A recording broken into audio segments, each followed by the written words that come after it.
Bonjour mes frères, que la grâce et la paix de notre Seigneur Jésus-Christ soient répandues sur votre vie et sur votre famille aujourd'hui et pour toujours.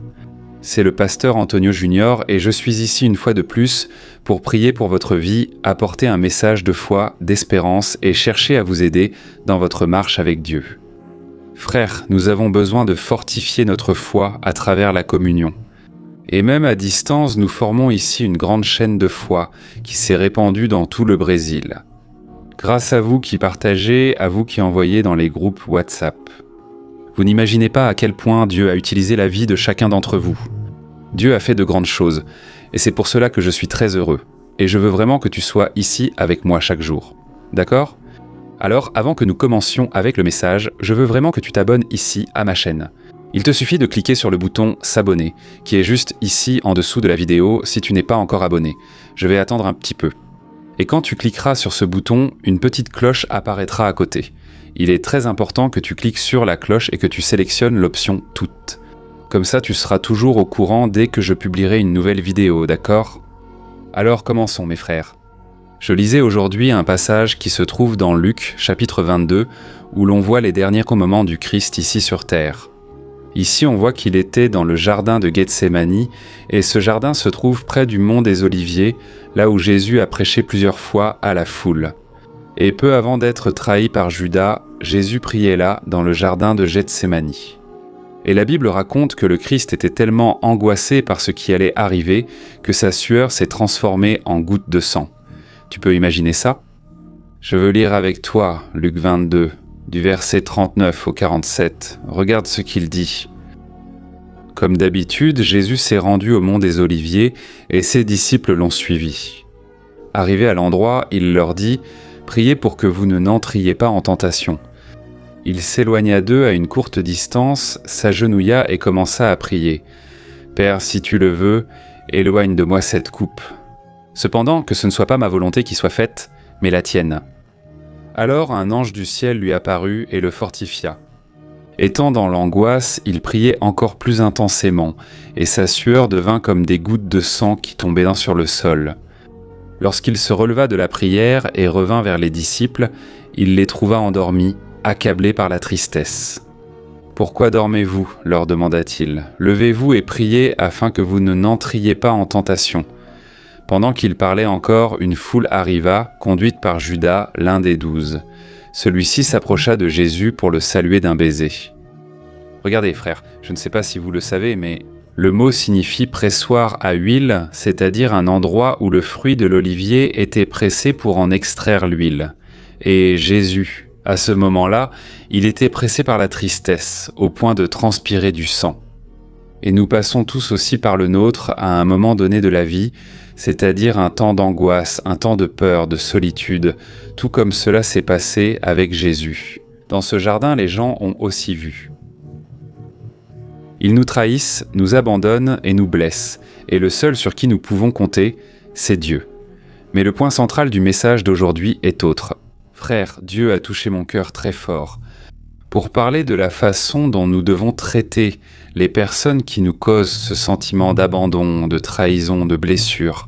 Et pour cela, je veux te lire la suite du passage de Gethsémani. Voyons ce qui s'est passé.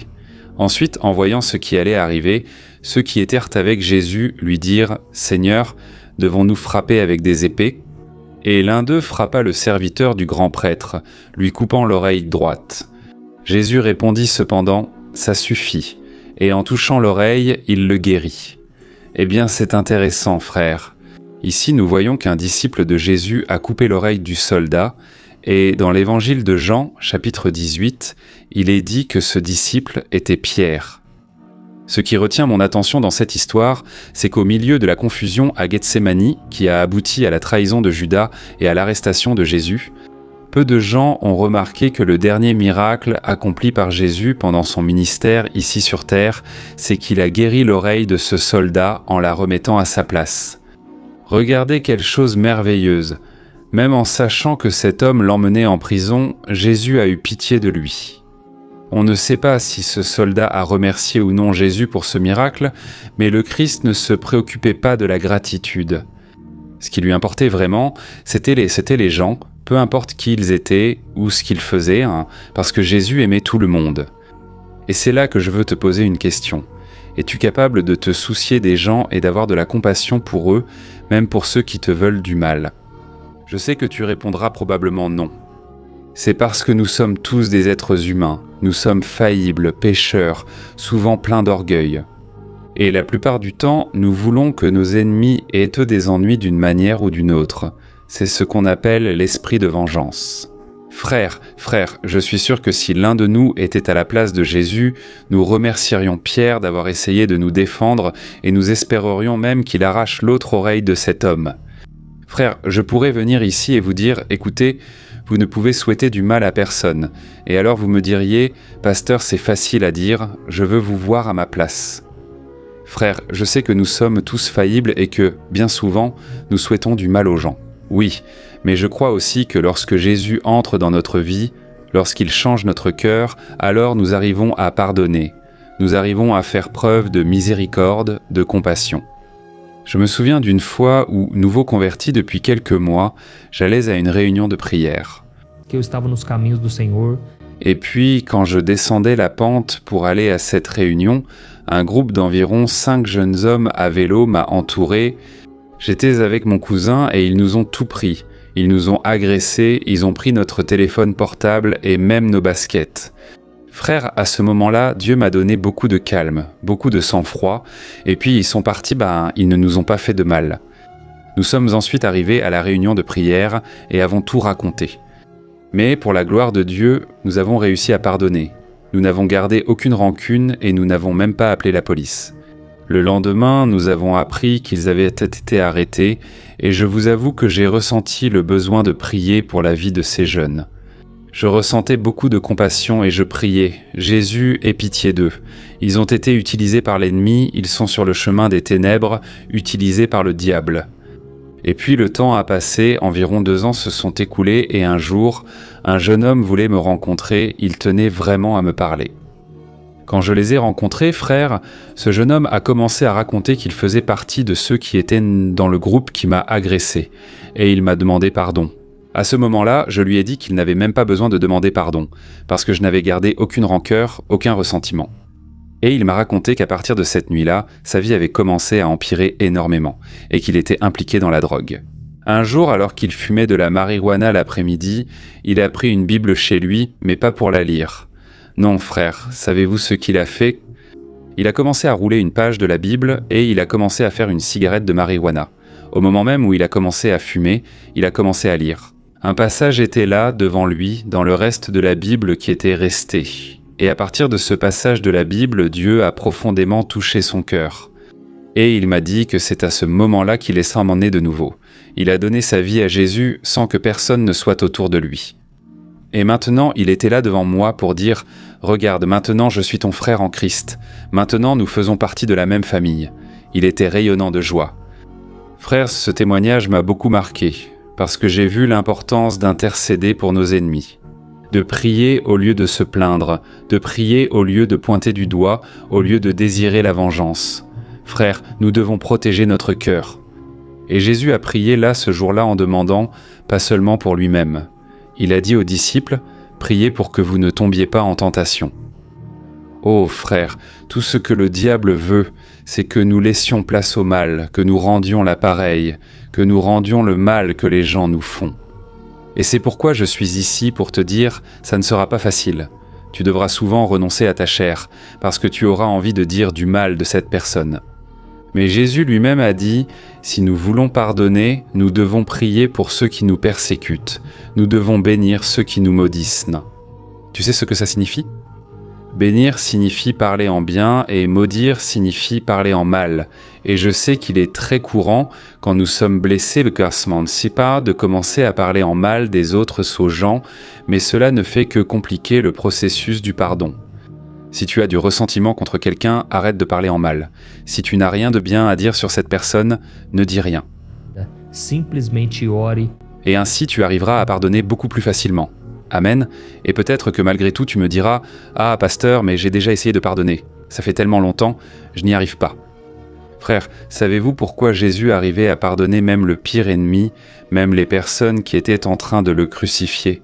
Il a prié ainsi: « Père, pardonne-leur, car ils ne savent pas ce qu'ils font. » Tu sais pourquoi Jésus vivait de cette manière? C'est parce que Jésus, il se dépouillait tout le temps. Je veux te lire juste un autre passage. Ensuite, nous allons prier, mais ce passage est l'un de mes préférés, parce qu'il me montre le chemin pour avoir de l'intimité avec Dieu. Je veux te lire ce qui est écrit dans Philippiens chapitre 2, du verset 6 au 8, d'accord? Regarde ce qui est écrit, que votre attitude soit la même que celle du Christ Jésus. Lui qui, bien qu'il soit Dieu, n'a pas considéré comme un butin à arracher d'être égal à Dieu, mais il s'est dépouillé lui-même. Prenant la condition de serviteur, devenant semblable aux hommes et reconnu comme un homme, il s'est humilié lui-même et s'est rendu obéissant jusqu'à la mort, même la mort sur la croix. Regardez comme c'est fort, frères, et peut-être que vous vous demandez, mais que signifie se dépouiller et de quoi Jésus s'est-il dépouillé? Se dépouiller signifie renoncer, mettre de côté. Et beaucoup de personnes pensent que Christ a renoncé à être Dieu quand il a accepté de passer par cette situation. Mais ce n'est pas ça. Jésus a mis de côté les privilèges qu'il avait en tant que fils de Dieu, et l'un de ces privilèges était qu'il pouvait appeler les anges pour le protéger. Jésus n'avait pas besoin de passer par tout cela et il aurait très bien pu s'épargner de toute forme de souffrance. Mais frère, il ne l'a pas fait parce qu'il nous aime. Jésus s'est dépouillé de tout le pouvoir qu'il avait pour payer le prix de nos péchés. Et c'est à cause de cela qu'il s'est sacrifié jusqu'au bout, jusqu'à la mort sur la croix. Amen. C'est pourquoi, frères, si nous voulons vraiment marcher avec Dieu, nous devons aussi nous vider de nous-mêmes, nous vider de notre chair, de nos choix, souvent nous vider de notre orgueil, de notre égoïsme, même des bonnes choses. Nous devons nous demander si quelque chose nous a éloignés du Seigneur, d'accord? Et plus nous renonçons à notre chair, à nos désirs, sainteté d'obéissance, alors le Seigneur se révèle à nous et la volonté du Seigneur s'accomplit dans notre vie. Gloire à Dieu. Frères, maintenant nous allons prier, nous allons unir notre foi. Je veux vraiment que vous vous concentriez sur cette prière, d'accord? Je crois que le Seigneur va te visiter maintenant, qu'il va bénir ta maison, ta vie, et ne quitte pas la vidéo dès qu'on termine la prière, parce que j'ai un message pour toi, d'accord? Prions alors, frères. Seigneur mon Dieu, mon Père, je me mets en ta présence pour te remercier pour la vie de ce frère et de cette sœur qui prient toujours ici avec moi. Ô mon Père, que tu nous accordes ta protection, ta grâce, ta parole dit que toute chose concourent au bien de ceux qui aiment Dieu et qui ont été appelés selon son dessein. Père, je crois que tu feras en sorte que tout contribue à notre bien, même les mauvaises choses, comme cela s'est passé avec Jésus.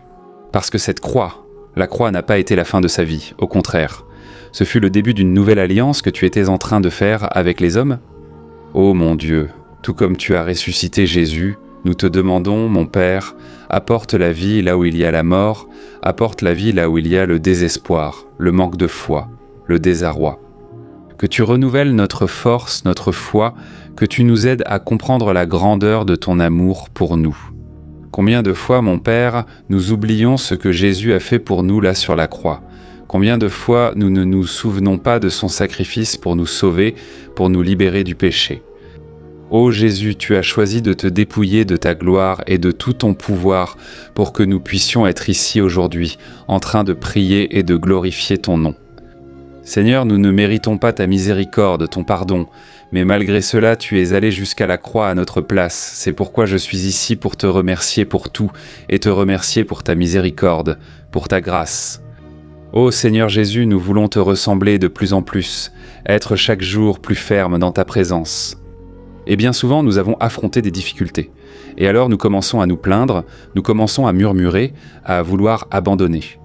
Mais aujourd'hui, nous comprenons que si tu étais revenu en arrière, nous aurions perdu la chance du salut. Père, notre famille n'est pas encore convertie, beaucoup de personnes attendent encore. Salvas, e por isso eu te peço qu'à travers nous, elles voient de la fermeté, un bon témoignage et un exemple de chrétien. C'est pourquoi, mon Père, lorsque quelqu'un nous offense, donne-nous la grâce de pardonner. Aide-nous à rendre le bien pour le mal. Aide-nous à aimer nos ennemis. Ô Seigneur, accorde-nous cette grâce, Seigneur, et dès maintenant nous te remercions pour tout ce que tu as déjà fait dans nos vies et pour tout ce que tu feras encore. Au nom de Jésus, je prie et je te remercie. Amen, gloire à Dieu.